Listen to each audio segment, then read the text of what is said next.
Buenas noches, bienvenidos a La Esencia a través de Mega TV. Este tema de los incendios, de los focos de calor en el Chaco paraguayo que siguen sin solución. La semana pasada quizás tuvimos un pequeño descanso, un par de días en que parecía que el asunto iba camino a solucionarse, incluso la calidad del aire que respiramos como que mejoró. Ahora las cosas de vuelta han empeorado, pero también está el tema de las áreas silvestres protegidas, esa amenaza que todavía se avisora, ¿no?, para esos lugares. Y justamente queríamos hablar con respecto a esa problemática, cuál es la situación en este momento y cuáles serían las posibles salidas a esta difícil situación que tiene que administrarse de alguna manera, sobre todo allá en el Chaco paraguayo. Vamos a dar la bienvenida y gracias por su tiempo en esta noche al licenciado Rafael Sosa, que es de la Dirección de Áreas Silvestres Protegidas del MADES. ¿Cómo le va, licenciado? Buenas noches. Buenas noches para vos, Juan, y la teleaudiencia también. Un placer. Difícil situación, ¿no? Parecía como que la cosa iba a ir mejorando la semana pasada, pero ¿cuántos focos así de calor preocupantes todavía tenemos como una amenaza en los alrededores de las áreas protegidas, licenciado? Bueno, Juan, hay que tener en cuenta una situación. En este momento el fuego está, digamos, de alguna manera controlada. O sea, no está liquidada, todavía el incendio está activo en muchas áreas, sobre todo en la periferia de lo que es el monumento natural Cerro Choboreca. Y eso va a seguir estando así por la condición misma del clima, ¿verdad? Tenemos que tener en cuenta también de que tenemos un viento norte predominante y eso justamente hace que también la calidad del aire se vea afectada en toda la ciudad, ¿verdad? Uh-huh. Cuando hablamos de focos de calor, estamos hablando de focos de incendio realmente. Por ahí, un poco antes de empezar el programa, estaba leyendo que había como 11 focos de calor. Cuando nos referimos así a focos de calor, técnicamente, ¿de qué estamos hablando, licenciado? Te explico, Juan. Mira, los focos de calor son lo que justamente los satélites pueden identificar y, como bien dice su nombre, son focos de calor, no precisamente focos de incendio. Eso hay que entender también, que hay una diferencia bastante marcada, ¿verdad? En el caso que pasa en el monumento natural Cerro Choboreca, te doy un ejemplo. Hay muchas formaciones rocosas que justamente por el calor que afecta a todo el área, ¿verdad?, por los incendios, esos son unos puntos de calor que no son precisamente focos activos de incendio, que son otra situación que la que tenemos nosotros en el parque. En este momento tenemos focos de incendio, pero están de manera controlada, o sea, están en un área ya delimitada que lastimosamente también ya ha sido afectada, o sea, es un área perdida, pero todavía con focos de incendios activos. Ajá. Pero los focos de calor son igualmente perjudiciales o potencialmente perjudiciales como los focos de incendio para la fauna, por ejemplo, licenciado. No precisamente, Juan, porque como te digo, lo que determina un poco es la temperatura por encima de lo normal. O sea, eso es justamente lo que a nosotros nos lleva a poder ir identificar en el terreno si realmente ese foco de calor que detecta el satélite puede eventualmente ser o no un foco de incendio. Cuando hablamos de foco de incendio ya es el fuego en sí activamente, o sea, se está consumiendo materia orgánica, ¿verdad? Ajá. Esa es la diferencia, para ser un poco sencillo, ¿verdad?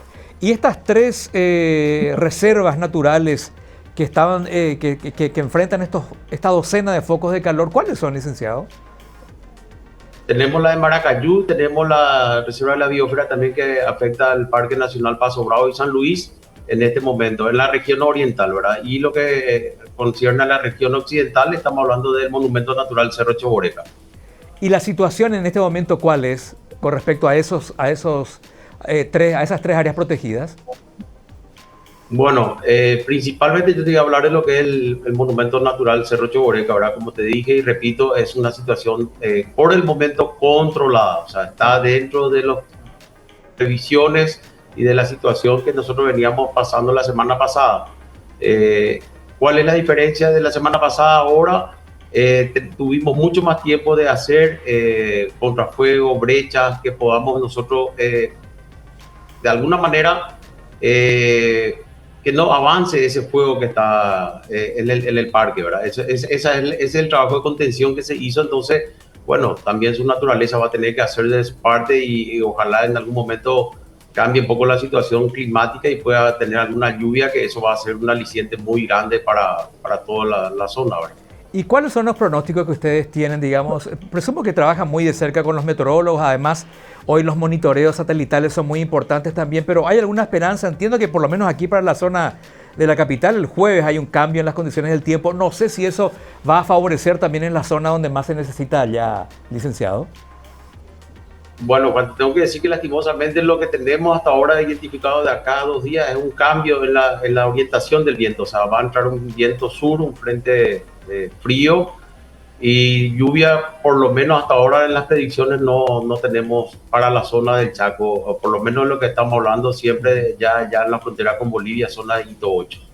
Y, no, y más allá del trabajo realmente admirable de los bomberos y de otras fuerzas también que están tratando de controlar esto, al final es la naturaleza misma la que trae la solución, digamos, más efectiva, ¿no? Totalmente, es así como bien decís vos, finalmente va a ser la naturaleza otra vez la que ponga un poco las cosas en su lugar, pero hasta tanto no ocurra eso también se están haciendo los trabajos, como te dije, de contingencia con bomberos voluntarios, con efectivos de la Fuerza Armada, también guardaparques en la zona, con apoyo aéreo también de los Bambi, pero lógicamente todo eso es insuficiente si es que las condiciones climáticas todavía persisten como las que están en este momento.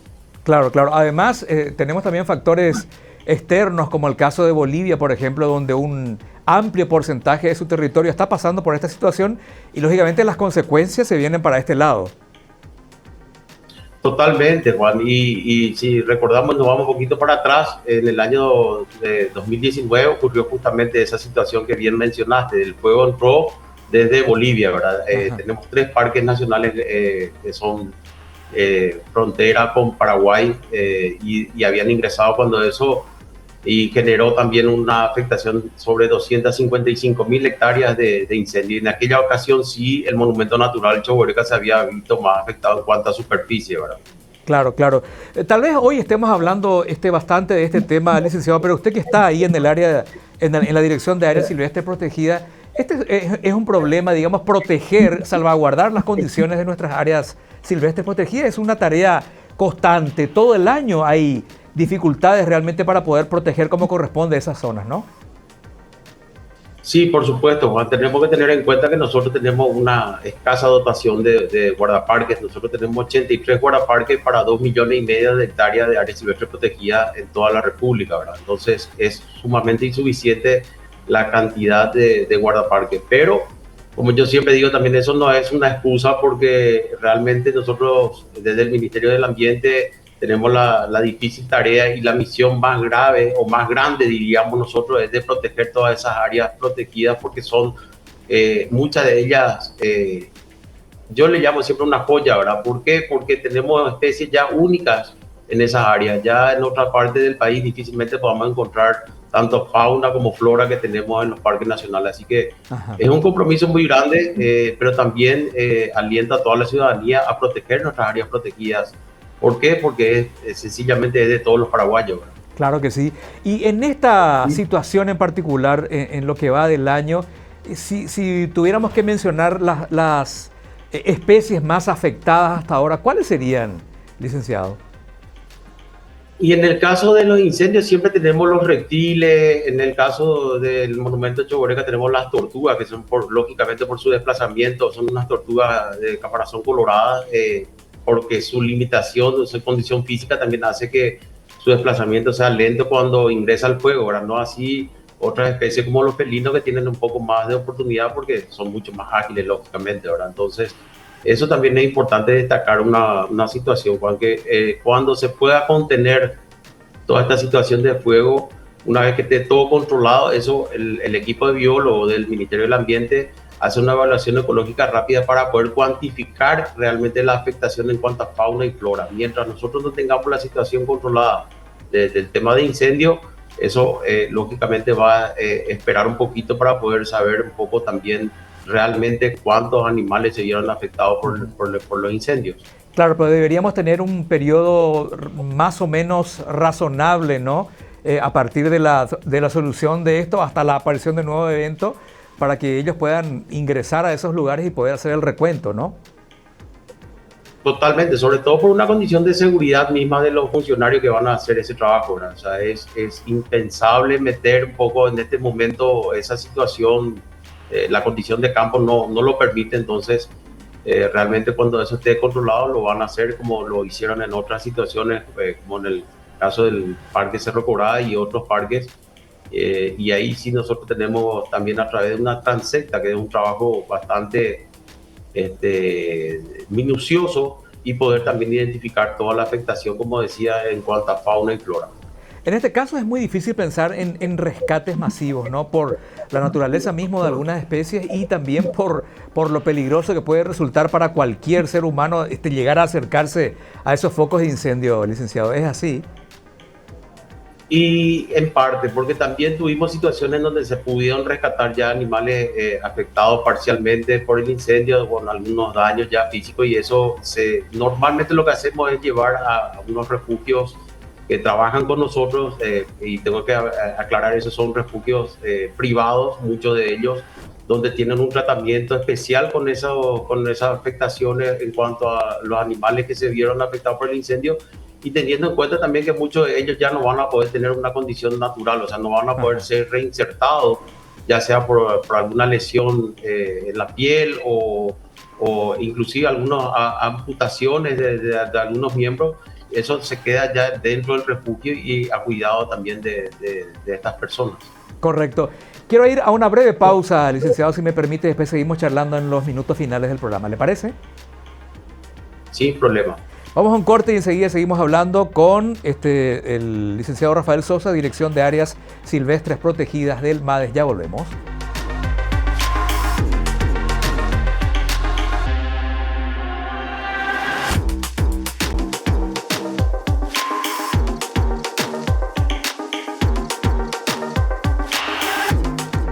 Bueno, siempre me pregunto, estamos hablando con el licenciado Rafael Sosa, Dirección de Áreas Silvestres Protegidas del MADES, ¿hasta qué punto la tecnología nos está dando una mano en esto, licenciado? Hoy en día, a través de un monitor, a través de aplicaciones y recursos, a lo mejor nacionales e internacionales, se puede tener un mapeo de la situación para poder dar un diagnóstico más rápido y actuar en consecuencia.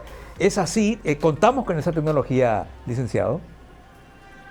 Sí, realmente, Juan, te tengo que decir, así como decía también la insuficiencia de Guaraparque, ¿verdad? Por una cuestión de territorio, ¿verdad? De superficie, tenemos que decir que nuestro mejor aliado actualmente son justamente todo el uso de la tecnología, no solamente satelitales, sino también en terreno. Hay muchísimas aplicaciones que la estamos usando. De hecho, tenemos aplicaciones en las cuales nos permite a nosotros con un tiempo anticipado saber, por ejemplo, la velocidad del viento y la dirección del viento. Eso genera también que en estos casos donde tenemos incendios podamos nosotros actuar en consecuencia. O sea, si es que uno va a hacer una brecha o va a hacer un contrafuego, esas herramientas tecnológicas le permiten a uno, como digo, anticipadamente poder tomar acciones, ¿no? Claro, claro. Usted dice insuficiencia en la cantidad de guardabosques, ¿no? El guardabosque tiene que ser un especializado, es toda una carrera, tiene que tomar cursos. ¿Cómo se forma un guardaparque, licenciado? Bueno, actualmente nosotros acá en el Paraguay no contamos aún con una escuela de guardaparque. Sería lo ideal en algún momento poder tener esa formación. Pero sí tenemos que hacer una salvedad. Muchos de los guardaparques nuestros han sido formados inclusive en parques de los Estados Unidos. Tenemos también dentro del componente de los guardaparques a bomberos forestales con vasto conocimiento en este tipo de situaciones. Entonces es un poco también lo que se hace, lo que nosotros muchas veces llamamos formador de formadores. O sea, los propios guardaparques ya más antiguos también van enseñándole a lo que van entrando en la carrera de guardaparque. Pues te repito, actualmente no tenemos una escuela de guardaparque en el Paraguay. Deseamos contar con uno en poco tiempo, ¿verdad? Es una de las ideas que estamos madurando con el ministro. Ajá. Y así también tener nuestra dotación de cuerpo de bomberos forestales, pero dentro de la unidad de los guardaparques, ¿verdad? Claro, claro, hay o habría, digamos, una estrategia de concienciación, de atracción también, para que muchos pudieran tomar esa misión, porque más que una profesión es una misión esto de cuidar nuestros bosques y nuestras reservas naturales, ¿no? Claro, realmente tenemos que tener en cuenta también que hay una situación económica, ¿verdad? O sea, un poco todavía es algo estoico para el guardaparque porque lógicamente se pasa mucho tiempo fuera del núcleo familiar y también digamos, la contraprestación y la parte económica es la que muchas veces hace que haya una limitante no hay un interés muy grande todavía Claro. en tener un plantel más grande de guardaparque, ¿verdad? Entonces, volvemos a lo mismo, es una cuestión presupuestaria, pero insisto mucho en esto porque eso no quiero que quede como una excusa, por el contrario, yo valoro muchísimo cada uno de esos 83 guardaparques, realmente valen por 5, así que eh, deberíamos de algún momento pensar en alguna otra estrategia y muy bien decías vos también, el uso de tecnología es una alternativa muy válida. Claro, hay mucho de vocación en esto, ¿no? Uno pone el alma, pone el corazón a este tipo de trabajos. El que quiere ser guardaparques o guardabosques es porque tiene le nace ese impulso a hacerlo, sabe que no se va a volver millonario, pero hay como una especie de vocación ahí que lo impulsa a hacerlo. Pero aparte de eso, licenciado, ¿tiene que tener un perfil particular aquel aspirante a ser guardaparques? No precisamente se hacen los exámenes técnicos, psicotécnicos, ¿verdad? Tenemos que tener en cuenta que tenemos dentro del plantel tenemos muchos ingenieros ambientales, ingenieros agrónomos, forestales, hay técnicos forestales ya que se han formado también en su momento. Más bien sería una cuestión, como dijiste vos, de vocación, Ajá. principalmente eso y bueno, y esperar que haya un llamado que pueda incorporar mayores guardaparques al plantel, ¿verdad? Ajá.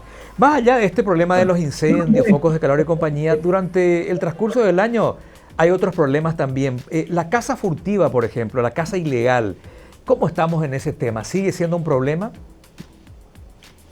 Yo te diría que sigue siendo un problema, pero actualmente para las áreas protegidas tenemos el cultivo ilegal, o sea, las plantaciones de marihuana y el tráfico de estupefacientes realmente es un problema que es bastante grave para algunas áreas protegidas. Eh, pero bueno, también se hace el trabajo frontal con las autoridades de aplicación, en este caso la CENAP, la Policía Antinarcóticos, están trabajando constantemente con nosotros también para poder un poco desalentar esa situación en las áreas protegidas. Ajá. En ese caso del MAD es más o menos una especie hace una especie de envío de datos y de noticias sobre lo que estarían ocurriendo allí, para que aquellas oficinas que realmente tienen la función operativa puedan intervenir. ¿Funciona así más o menos? Totalmente. Hay que destacar que nosotros tenemos la dirección de geomática dentro del Ministerio del Ambiente y es una de las direcciones eh, bastante completas, vamos a decir, en cuanto a tecnología, usos satelitales. Hoy nosotros podemos tener una apreciación en el día de cualquier cambio de uso de suelo que pueda ocurrir, georreferenciar todas esas situaciones y por supuesto también pasarle a las autoridades que había mencionado que trabajan con nosotros. Ajá, es decir, también la tecnología ayuda a, digamos, detectar ciertas zonas donde a lo mejor hay un cultivo ilegal de algo. Yo te diría, Juan, que hoy en día prácticamente no se escapa absolutamente nada. Ajá. Cualquier situación, por más mínima que pueda ser y que ocurra en un área protegida, eso es cuestión de horas. Y te diría que tal vez un día o 2 días como mucho para poder identificar y lógicamente también tomar las medidas pertinentes. El MADES tiene una función administrativa y de protección, de prevención, pero no tiene una función sancionadora también o no pasa de las multas, de las cuestiones administrativas. Es otra la gente que tiene que, digamos, activar la persecución y castigo de aquellos que cometen este tipo de infracciones al medio ambiente. Claro, como bien vos decís, nosotros somos una autoridad de aplicación en el ámbito sancionatorio. Ahora, en el ámbito punitorio, trabajamos muy de cerca lo que anteriormente nosotros teníamos era la unidad fiscal de delitos ambientales, hoy eso está descentralizado, o sea, el Ministerio Público tiene en cada departamento, en cada cabecera departamental tiene un fiscal ambiental que trabaja directamente con nosotros y ahí es donde entra ya la expectativa de cárcel cuando hablamos de la ley 716 que pena justamente los delitos ambientales y es importante destacar que esos delitos no prescriben, o sea, a través del tiempo eso pueden ser juzgados los potenciales, si así se pudiera encontrar, ¿verdad? Eh, personas que hayan incurrido en estas sanciones, ¿verdad? Claro, el paso del tiempo no hace que esos delitos prescriban. Uno puede, digamos, enfrentar un juicio más allá de que el hecho haya ocurrido hace años atrás. Realmente, de hecho, que también por la complejidad muchas veces de estos delitos tiene su tiempo, ¿verdad? El Ministerio Público tiene 6 meses para poder hacer la investigación. Nosotros desde el Ministerio del Ambiente lo que hacemos es proporcionar todos los datos técnicos, inclusive, como te decía, aporte de datos georreferenciados para que eso, lógicamente en la carpeta fiscal, esa imputación pueda tener un soporte válido al momento de ir a un juicio oral y todas estas personas que están presuntamente implicada en un hecho de un delito ambiental, bueno, la idea un poco es que nosotros le demos las pruebas al Ministerio Público y esas pruebas sean irrefutables ante un juicio oral. ¿Cómo hace el MADES, que una de las cuestiones más difíciles debe ser abarcar su control, su administración en todo el país? Porque como se trata de cuestiones ambientales, intereses difusos, le dicen, están en todas partes y son intereses de todos nosotros. El MADES tiene una oficina, pero ¿cómo? Tiene también oficinas regionales, departamentales, en esas zonas donde están las áreas protegidas. ¿Cómo se asienta gente del MADES en esos lugares a lo mejor más difíciles de llegar, licenciado? Y yo te diría, Juan, de dos maneras, ¿verdad? Nosotros tenemos la unidad de descentralización, o sea, justamente habla de lo que bien decías vos, las cabeceras departamentales tenemos regionales del Ministerio del Ambiente, pero en las que no tenemos presencia activa, también el municipio es un órgano coayudante con el Ministerio Público, y el Ministerio Público y el Ministerio del Ambiente en este caso, porque tenemos que tener en cuenta que los municipios también tienen su dirección de medio ambiente y esas direcciones son las que trabajan también con nosotros. Correcto. El MADES también tiene su equipo de fiscalizadores, no sé cuántos serán. Usted decía que en el tema de guardaparques, por ejemplo, hace falta más, pero en cuanto a gente que fiscalice, que controle, que vaya, que vea cómo están las cosas, también tenemos un número inferior al que se precisaría, licenciado. No quiero darte un número exacto, pero creo que son 14 o 16 dentro de la dirección de fiscalización, que justamente también su trabajo es estar en todo el país y realmente ellos están encargados de hacer el levantamiento de las sanciones, la identificación a los infractores. Es bastante complejo también el trabajo de la dirección de fiscalización. Sí. Bueno, muy bien. Me queda un minuto, licenciado. Me gustaría que usted dé un mensaje a la gente, a todos en realidad, más allá de que estemos lejos de esos focos de incendio o de calor, las consecuencias se sufren en todo el territorio. Hoy justamente hablábamos con otras personas vinculadas a este tema y se notaba una vez más un descenso en la calidad de nuestro aire, por ejemplo, que estamos respirando acá. Es decir, nadie puede decir que no esté de alguna manera comprometido con una lucha contra este tipo de situaciones que se dan a partir de ese ataque que de alguna manera todos le hacemos al medio ambiente, licenciado. Y sí, mira, Juan, yo te tengo que ser sincero, o sea, acá la responsabilidad es de todos los paraguayos. Acá hay que dejar ya también de hacer ese uso tan discrecional del fuego, quemar la basura. Me parece que tenemos que trabajar un poquito todavía en la parte de educación, pero tener en cuenta que más del 95% de los incendios son provocados por el hombre, por la acción directa del hombre. O sea, hay un 5% y a veces menos que podemos, entre comillas, culparle a la naturaleza. El resto somos responsables todos. Creo que todos merecemos una mejor calidad de vida y hay que realmente hacer un poco también un mea culpa y bueno, denunciar estas quemas ilegales. Pueden ir a la comisaría más cercana, al municipio. Eso es importante también destacar, ¿verdad? No, es muy sencillo. Hoy en día cualquiera tiene a su alcance un teléfono celular y bueno, ver un poco tal que esos infractores sientan el peso de la ley, ¿verdad? Porque realmente no podemos continuar así. Correcto. Licenciado, ha sido usted muy amable y muy claro. Gracias por su tiempo. Muchísimas gracias a vos, Juan, y a la teleaudiencia también mis saludos. Bueno, un gusto realmente hablar con el licenciado Rafael Sosa. Él es director de Áreas Silvestres Protegidas del MADES acerca de toda esta situación que tenemos la esperanza de salir, una situación de la cual tenemos la esperanza de salir lo más rápido que se pueda. Hasta la próxima en La Esencia, aquí en Mega TV.